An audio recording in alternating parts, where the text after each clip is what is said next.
1.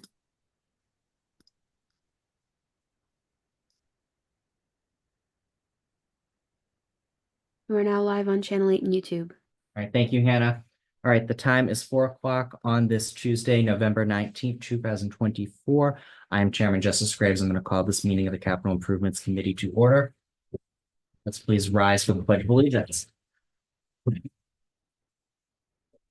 I pledge allegiance to the flag of the United States of America and to the republic for which it stands, one nation, under God, indivisible, with liberty and justice for all.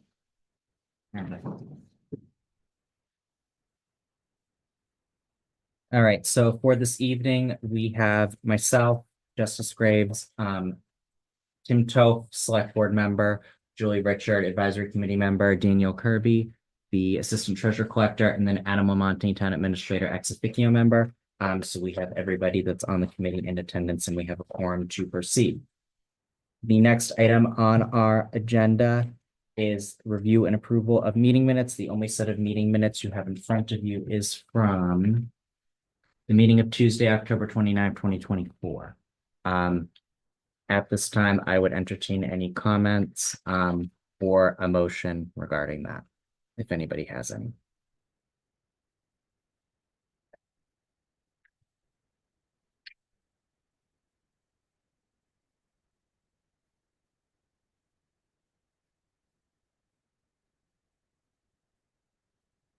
Does anybody have any comments, or does anyone want to make a motion on the meeting minutes?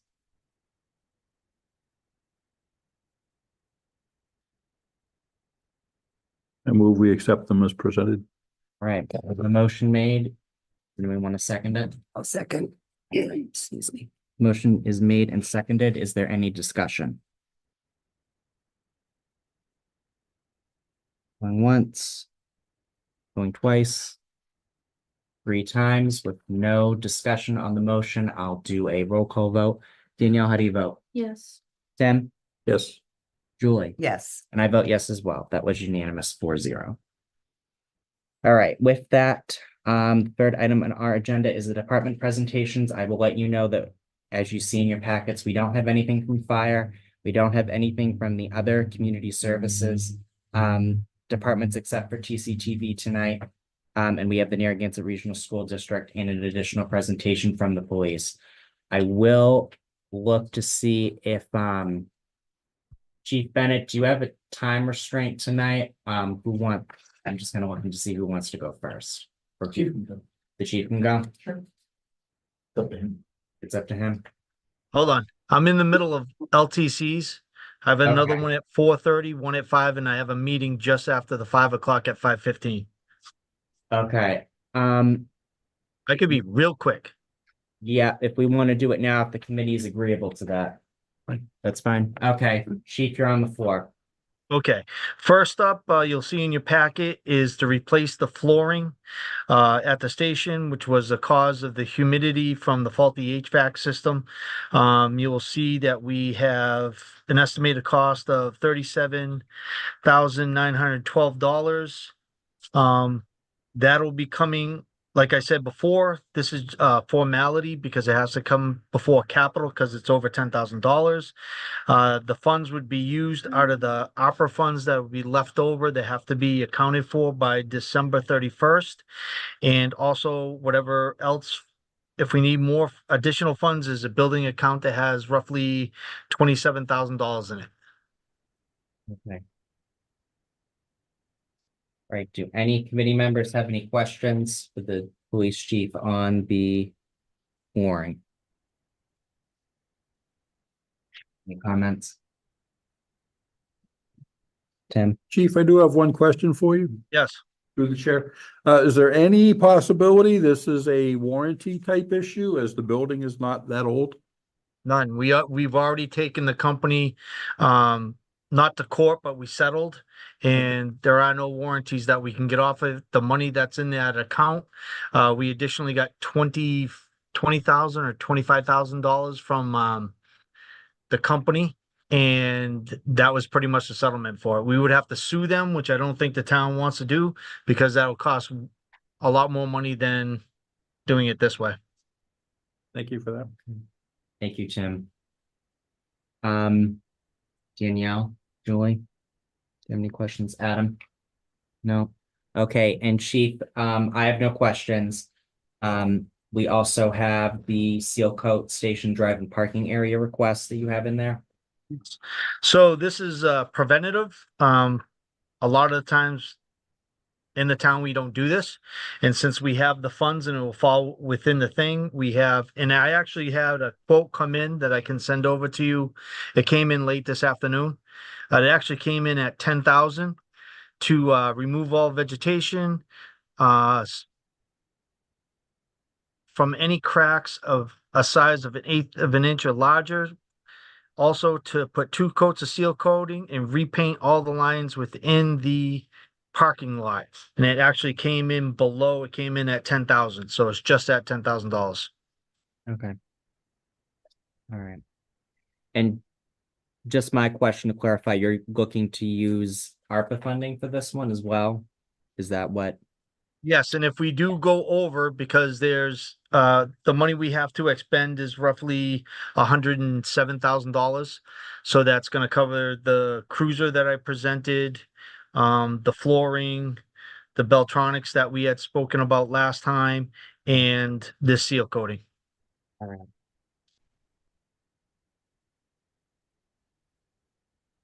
All right, do any other committee members have questions? Nope. No. Danielle, Julie, No, Adam? No. Okay, Chief, if you could forward me that quote, when you have a chance this evening, I will forward that out to all the committee members. But other than that, I don't have any other questions for you this evening. Thank you. Have a good evening. All right, no problem. Thank you. Chief. Joe. All right. So with that, we have TCTV and the Narragansett Regional School District left. I'm here to the end, Bill. You're here to the end? All right.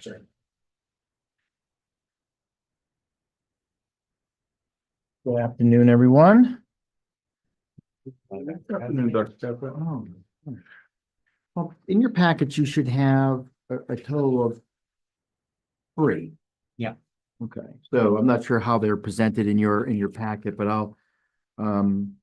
I will start with the birds. How about we start with the birds? I was gonna Those suggest that. birds, right. So, but, when they built the school, and I know that the police department was having the same problem. Birds had nested in the carport.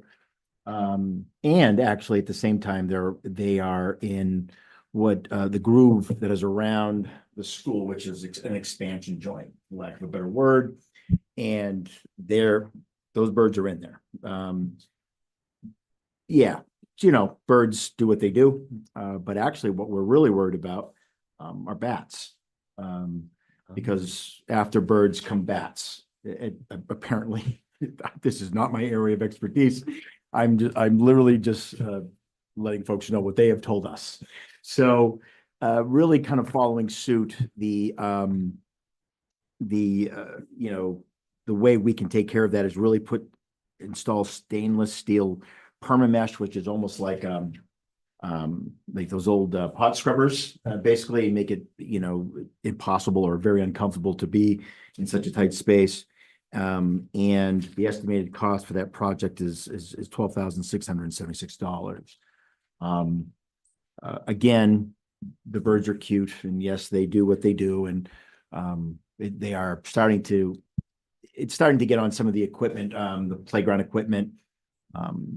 But that's actually, like I said, that's really not our main concern. It's the bats. If bats were to start inhabiting that space, it's a completely different situation. They're protected species. You just can't go in there and just, do what you would think to do. So that certainly is number one. I'll just stop. I don't know if anybody has any questions. You want me to keep going, Justin? Yeah, why don't we stop for a moment? Okay. Do any of the committee members have any questions on this request? I do not. I don't. The only comment that I will make, and this actually goes for all 3 of your requests, is if you have any quotes on it, if you could forward that to me, and then I will forward that out to the committee if you have anything. Yeah, if you want to do that, just because, yeah, so that would work out. Absolutely. But that's the only question that I have. Your presentation on that was fine. So if you want to move on, which one are you looking to? I'm gonna look at I'm gonna go with the upgrade, the playground services at Templeton Elementary School. Okay, So it seems like a snap of time when we were building the building and, again, the committee had a lot of decisions to make, the building committee, and one of the decisions they chose was not to go with, and I'm going to use the old school word of AstroTurf. It's not what it's called any longer, but for the very limited playground space, the open area space. We did that for a lot of reasons. One, it was cost. We wanted to certainly keep that in mind, but the reports were starting to come out about, all right, what is the best surface to put down for kids to play on? Is it safe, et cetera? And so we went with grass. Well, what's happened, and as you can see through the description, is that, well, when you have 650 or 625, depending on what day you look at the census, that grass is worn down to just absolute, just dirt. Okay. That's, we've all played on dirt playgrounds. That's not the real issue, is that, but the drainage now sits above the surface, right? So it's now becoming more raised. So in any event, we have talked to a couple different companies, and a new playground surface will make the whole area accessible to all students and protect from injury from the sprinkler heads and irrigation lines. And we don't know exactly how many children play on that playground. It would expand the entire area of the playground and in the grassy or not so grassy area.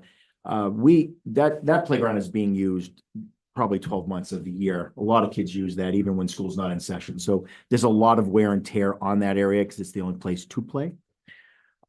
So that is the second request. And again, we do have a quote for that, but it's almost a little shy of $75,000 in order to redo that entire surface. We have tried to put grass there several times, just so folks know, but it can't. That would have catch. been my question. Yeah, Okay. it just won't, because the kids need a place to play. So we try to keep them off as best as possible, but the class is somewhere anywhere between 108, 112 kids, depending on what grade. So it's hard to keep them all in that one little area off the grass. So yes, we have sprinklers. We have all of that there to grow the grass. It's just that it's going to get worn down with all the action that happens.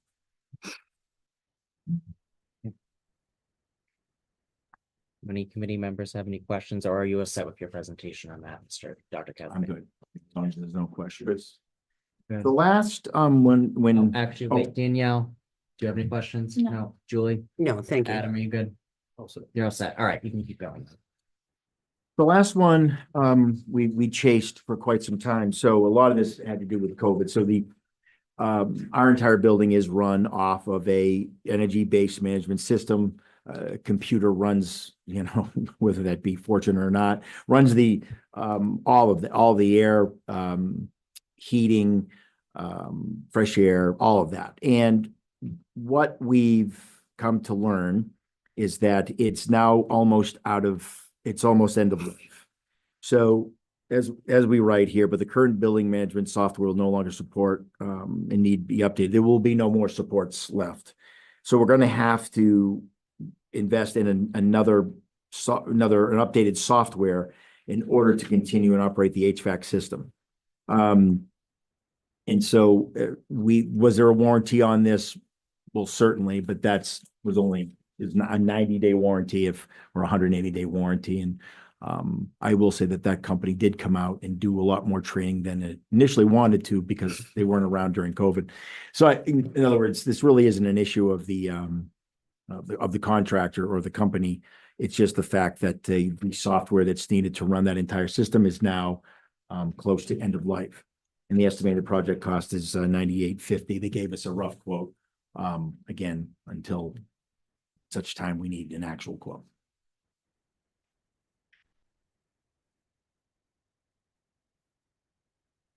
Do any committee members have any questions on this particular item?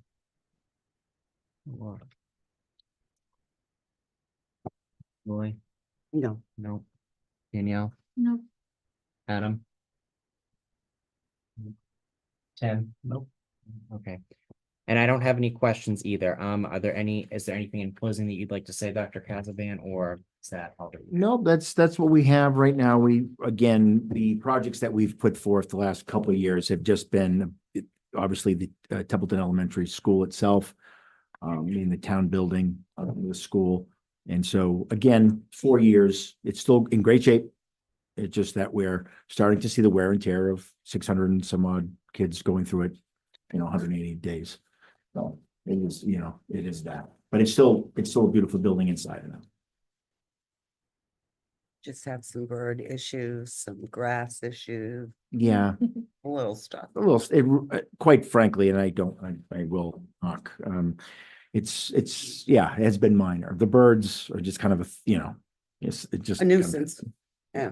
We blame the police department. The birds were there first, and they chased them out of there, so now they're living with us. So. All right. Well, with that, thank you for coming out tonight, Thank you. Dr. Casaban. Right. Take care. Thanks. Have a Thank great night. Right. And the last group that we have presentations from in our packets is TCTV. So Steve, if you would like to take the floor and start with your presentation.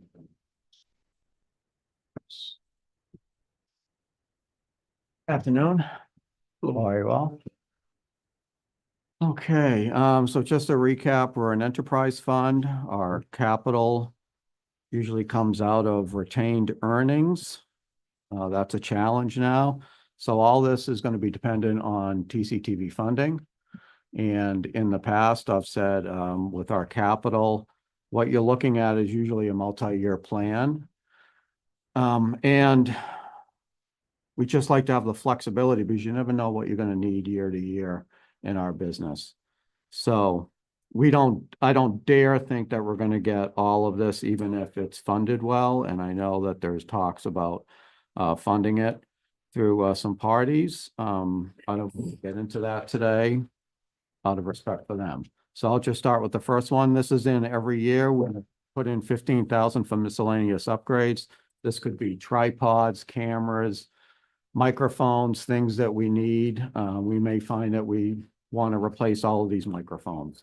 And that usually adds up. So we kind of consider that a bucket for all kinds of equipment needs.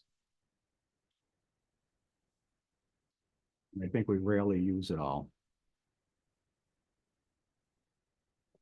Would you like me to go on? I can quickly go through the others or? Unless anybody's got any questions, does somebody have any in regards kind of the deck? Good. Okay. You're good. All right, we can keep going.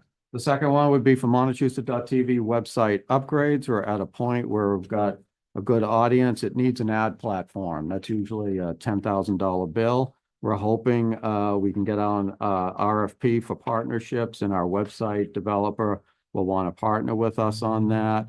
And there are other upgrades as well. We've got to get the business listing section going, and that's right now problematic because of software within the website. So again, I hope we don't have to spend much of any of this. Hopefully it'll come into the $5,000 to $10,000 range. But I think we need, it would be nice to have some options if we have availability to do more with it through partnerships. But again, I'm hoping all of that can be done through sponsorship and partnerships. Or much of it. All right, does anybody have any questions for Steve on the TCTV Montechusett upgrades? Nope. No. Anybody? No? All right, Steve, you can keep going. Okay, the third one is kind of a new one for us. It's cloud storage. We're talking with our TV server company about an app for TCTV. So we can put all the news and the meetings and the videos in one app that you can get on your phone. We need to do cloud storage with that. So when Hannah uploads a video, it can upload automatically to the cloud. And right now, we're looking at a $4,000 charge plus a $2,000 charge per year for the app. If we end up doing all meetings like this talks about doing, it's going to be $10,000 per year just for cloud storage. And we're just at that age, not in the age of TCTV necessarily, but the age that we're all living in now, where a lot of things are going into cloud storage. And it's unavoidable for us. Yep. The way we work. So again, that's a kind of what if. Hopefully we'll get that going this year. Okay. Does any committee member have any comments or questions on that? Nope. No. Tim? No. I'll just make a comment. Just because, full disclosure, I've written a little bit of software related to apps before, and I have a copyright. It's nothing to really talk about, but in terms of this, just so that people are aware, or kind of my question, Steve, is for the cloud storage, that would be a yearly cost, and then you'd also need costs with the app to maintain and upgrade it on the stores. Is that included with this total here, or is that more of an outlaw? I believe so. I believe it's kind of an all-in-one offer from the TV server company. We may actually look for Montechusett TV to do a different sort of app, and maybe through our website developer. So nothing set in stone yet. Okay. And, you know, we may find there are things that I like about the TV server app. There are things that I'm a little concerned about with it. So we're still talking with them. It may happen, may not. I'd like to do it to gain membership for TCTV. So then non-cable subscribers can contribute. And we'll get a little cable subscriber equity there. Bless you. Yes. Right, that was just my only thought Mhm. process on it, just because I know that Apple and Google changed their requirements. You have to keep updating yeah. all of that all the time. Yeah. I mean, YouTube changes the terms of service quite frequently. Yeah. And this could also be needed if we decide to go to closed captioning on the TV station itself, which brings up all kinds of other issues that I'd rather not go into right now, but it could be necessary. Mhm. We do live captioning on YouTube for that. And we have an FCC exemption for the TV station because it's considered an undue burden. Okay. The shoulder camera and stabilizer. Yeah. We wanted to get this for a couple of years now, and Hannah could really use it. And that's just a shoulder mounted camera. You see the TV guys going around like this. Our cameras aren't built for that. They're small, entry level kind of prosumer for our level. And this is one area that we're behind a little bit from the other TV stations comparable to us. They usually have a shoulder camera. Sometimes you see a big stabilizer bar. You see it on some of the sports games. So when the guys are walking around with it, these cameras can run from 3,000 to 7,000 or more. We're going to try to keep it in the 3,000 range. The stabilizers can run, you know, a couple $1,000s. So hopefully, again, that 10,000 figure, if we do purchase this, is knocked down in the $5,000 or $6,000 range. But we have to do some more research on it and see if we can find the right camera.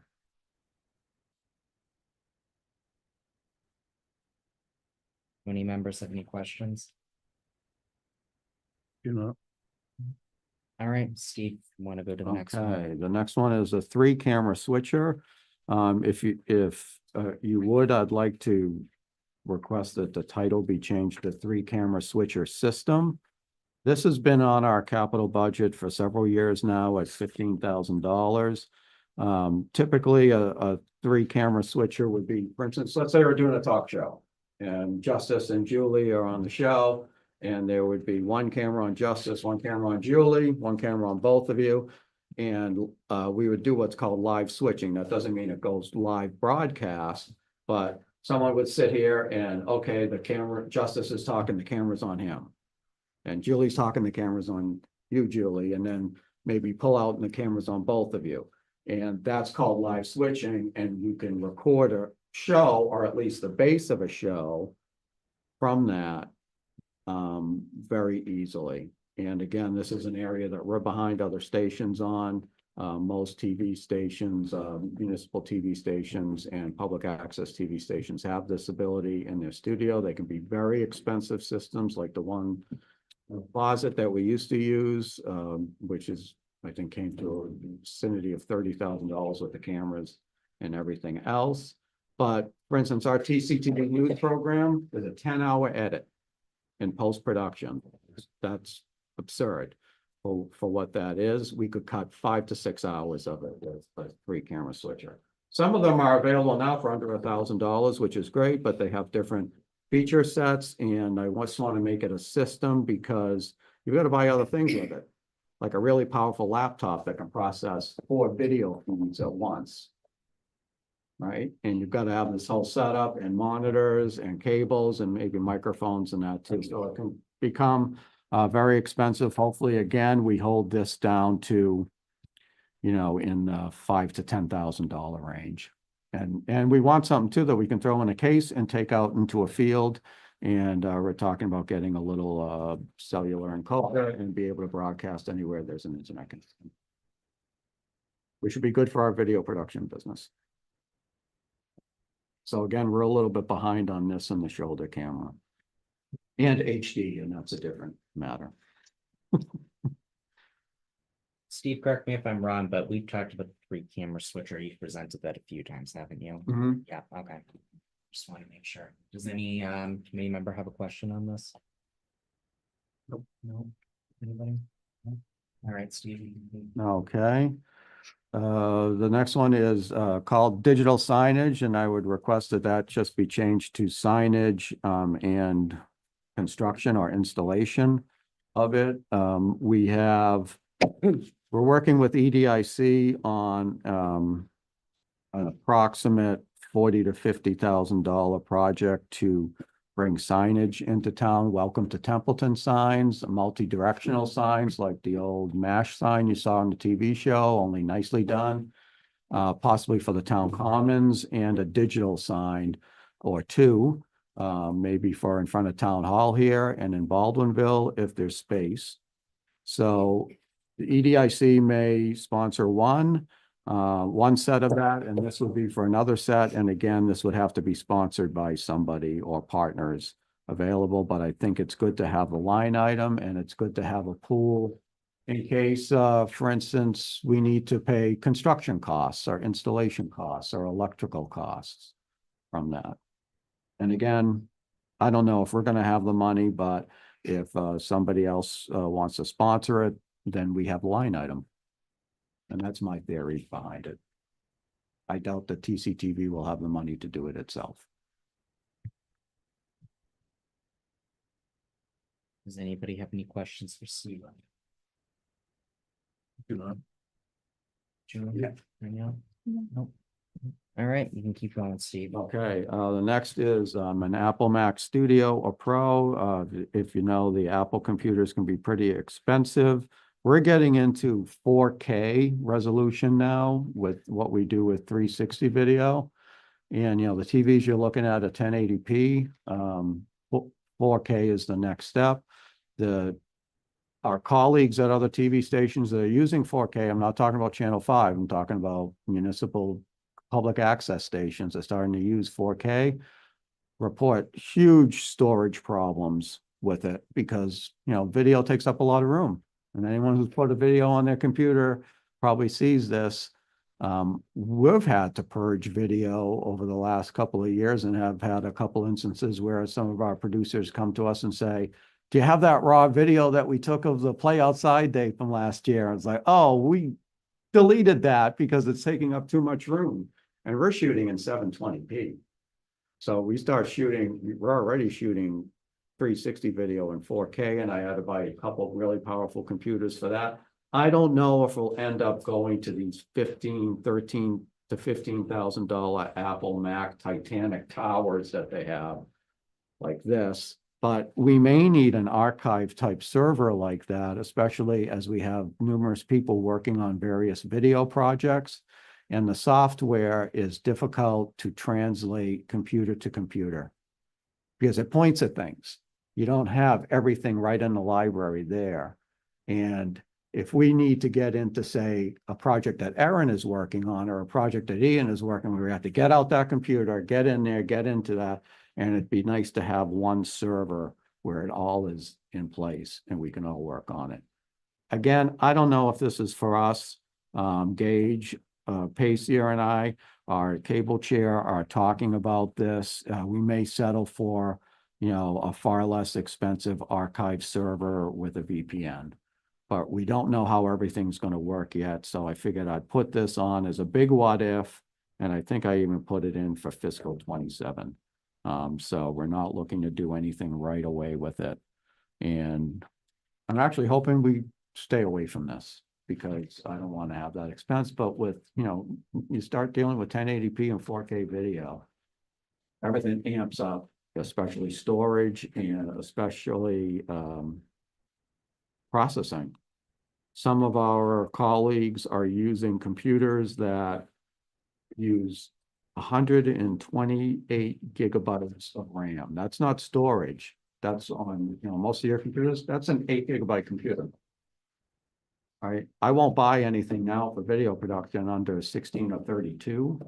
And 4K, you go in 128. These are 196 or something. So hugely expensive, yes, but they could be something for future proofing, at least for a few years. Now, I'm all for at least getting, maybe not the top of the line, but securing yourself for a few years with technology, at least, because it can rapidly become obsolete. So again, I hope we don't have to go this route, but it's there in case. Do any committee members have any questions on this? No? Anybody? No? All right. You can keep going, Steve. All right. Getting near the end. The next one is a fiber encoder and broadcast point relocation. I've talked about this before. We are transmitting our TV station on fiber transmitters that we were lucky last year it didn't need to be replaced. The previous 2 years it had to be replaced, and the Comcast guy comes out and says he's pulling it out of the closet. And they took our broken one. He said, I'm giving it to the tech and he's going to fix it. So, and from what I understand, Comcast wants you to buy a fiber encoder for $40,000 and own it. I'm sure they want to put this into the contract negotiations and hit up the cable subscribers for the fee. But if, we have a catastrophe at the station and we need something new, it may be better to buy that now. So hopefully, again, I hope we don't go this route, but we may need to. In the broadcast point relocation, I've asked Comcast numerous times now for quotes. We're not looking to move it necessarily. I don't want it in Scout Hall right now.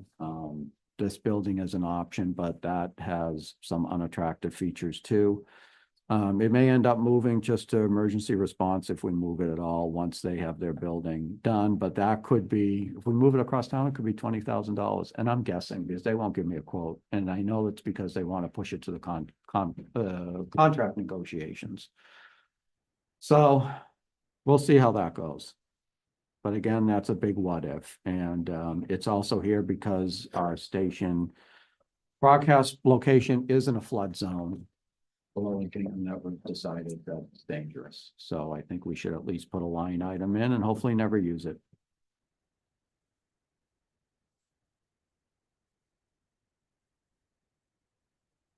I think this has been in the last budget too. Yeah, I was just about to comment that I know that we've seen this multiple years. Does anybody have any questions, Tim? No. No.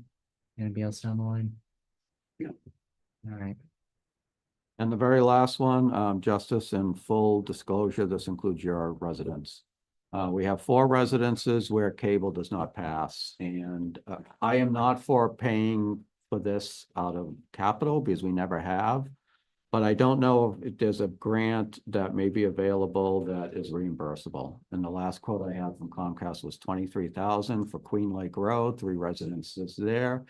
and one on Henshaw Road, and I've asked Steve, Comcast. can I interrupt you for a second? I'm just gonna step off of the committee for a second. Oh, while you absolutely. I'm present sorry, this. Yeah, Justin. no, that's fine. I didn't realize that we were presenting this again. No, that's fine. So I will step down for a brief moment. Whoever wants to kind of initiate this for 4:34, I'll just be sitting in the audience. So Okay, that's fine. You can. and I'll be quick about it.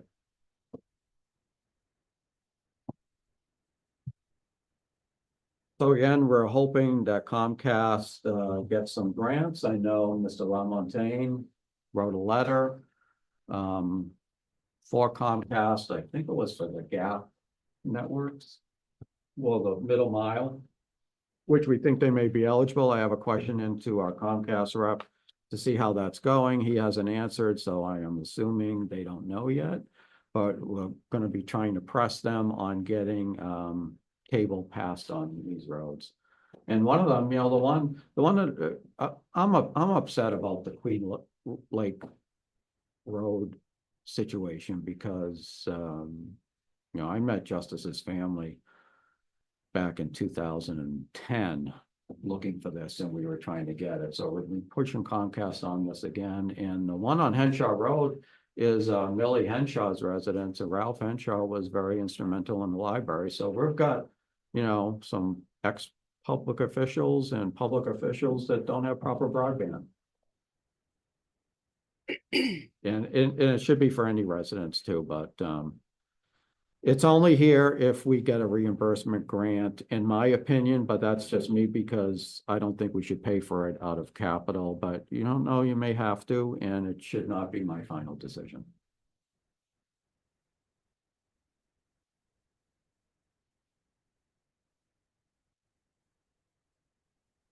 Are you all set? I think so, yes. Yeah, That's a lot to swallow. Thank you. you're welcome. Good on that one. I will come back up. And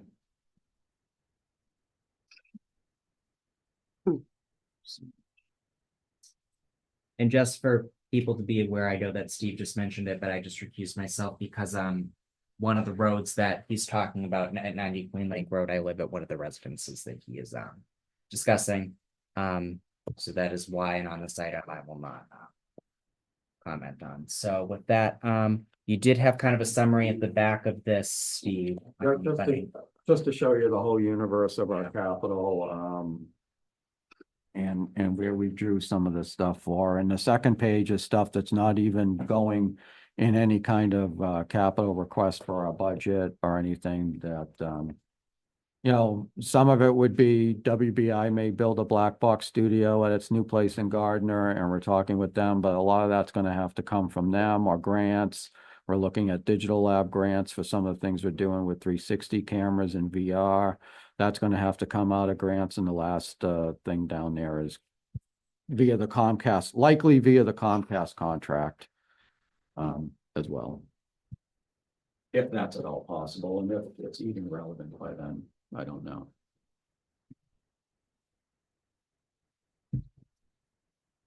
Do any committee members have any last questions for Steve or any overall comments that they want to make? Just have one quick comment. Steve, are you familiar with Greenfield, Massachusetts's Green Light Internet across the entire city program? Yes, I want to get out there and see it and really talk to them.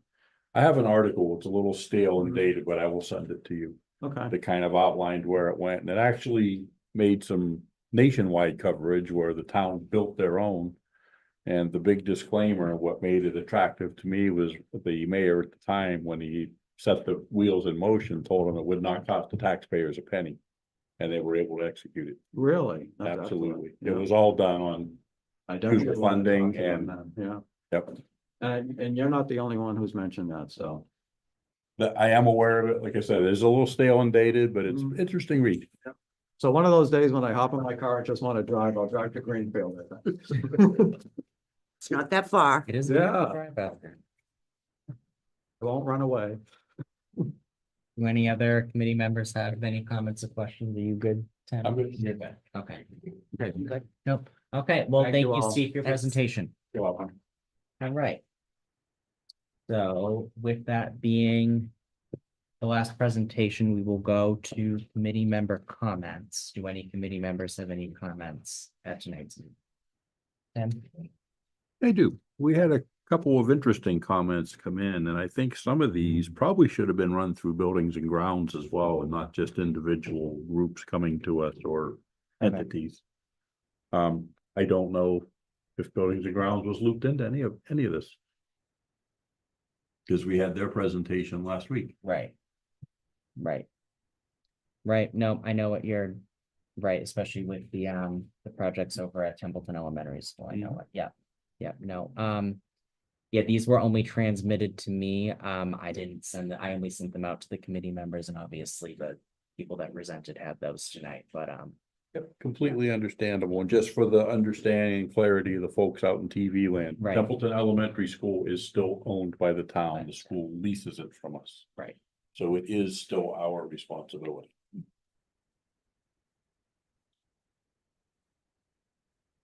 all right, Tim, do you have any other comments? No, or that's it. All right, that's it. All right. Julie, do you have any comments tonight? Just to back up Tim on that, it's good to remind people that we do own that and we lease it. Yeah. That property really is our responsibility at some point, definitely. Danielle? No comments tonight. Adam? So you mentioned, Oh, that's right. In the email, I was wondering how much do we have for working capital? Because I'll get into my comments in just a moment, but how much do we have for working capital this year? 300 to 325,000. 300 to 325,000, okay. Working cap.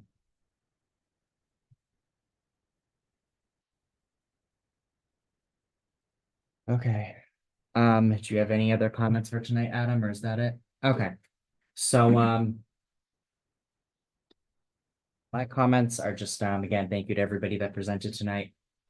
Just so that the committee members are aware, our next two meetings generally would just be planning meetings. I'm talking about 11/26 and 12/03.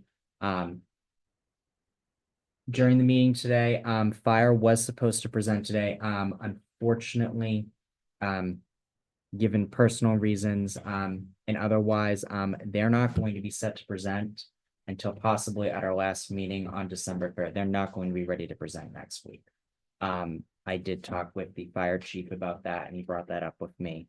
Another comment that I wanted to bring up is that at the meeting next week, Jackie had, I want to say, one or two projects that she wanted. Jackie Prime, the community services director, had a couple of projects she wanted to present. Sometimes we do presentations, especially on the one before we get into the meat of our committee report that we send out. So she will be presenting next week at the 26th meeting, just so that everybody is aware of that. I know that it has to do with the library, the project that she's bringing up. Just so that everyone in the committee is aware of that in terms of the timeline. We do only have those two meetings scheduled right now. I would ask the committee members to be prepared next week so that we can start debating out what our priorities are going to be. However, with the delay in the fire presentations, since those are usually pretty significant, that's just something that we're going to need to keep in mind. If anybody has any objections to having the police, not the police, the fire presentations or the community services presenting at the 11/26 or the 12/03 meeting, please let me know. And other than that, after the meeting today, I'm going to send out a revised spreadsheet with everything that we've been presented so far. Including with the numbers that the town administrator just gave us of the 300 to 325 of working capital. So that way we can all start to formulate in our own minds before we come back to committee next week, what how our approach is going to be. Other than that, I thank you all for being here this evening. And if there aren't any other comments following mine, I would entertain a motion to adjourn. So moved. Second. All right, we have a motion made and seconded. We will go to the vote. Danielle, Yes. Tim, Yes. Julie,